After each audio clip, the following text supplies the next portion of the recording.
হাসরের ময়দানের এই কষ্টের ঘটনাটা শুনে আপনার অশ্রুয়ে চুগে পানি চলে আসবে। সকল নবীর উম্মতেরা দৌড়াইয়া আদম নবীর কাছে যাবে। আদম নবী বলবে, আমি আজকে সাফায়াত করতে পারবো না, কারণ আমি নিষেধাজ্ঞা ফল খেয়েছি জান্নাতের মধ্যে। তখন সবাই দৌড়াইয়া ঈসা নবীর কাছে যাবে। ঈসা নবী বলবে, আমিও পারবো না, কারণ খ্রিস্টানরা আল্লাহর পুত্র বলতো আমাকে। তারপর সবাই দৌড়াই যাবে মুসা কালিমুল্লাহর কাছে। মুসা কালিমুল্লাহ বলবে, আমিও পারবো না, আজকের দিনে আমি একজনকে খুন করেছি। তখন দৌড়াইয়ে সবাই যাবে ইব্রাহিম নবীর কাছে। ইব্রাহিম নবী বলবে, আমি পারবো না, কারণ আমি নিজের ওয়াইফকে, স্ত্রীকে আমার বোন বানিয়েছি নবুরুতের সামনে।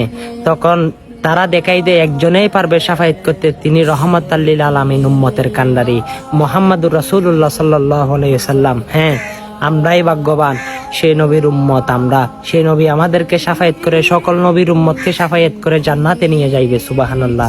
এই ঘটনাগুলো কেন শেয়ার করবেন? আপনার হাতে তো আঙ্গুলে ব্যথা, আপনি শয়তানের দুকায় পড়ে আছেন। সকল মুসলমানের কাছে বার্তাটা পৌঁছে দেন। আমিন।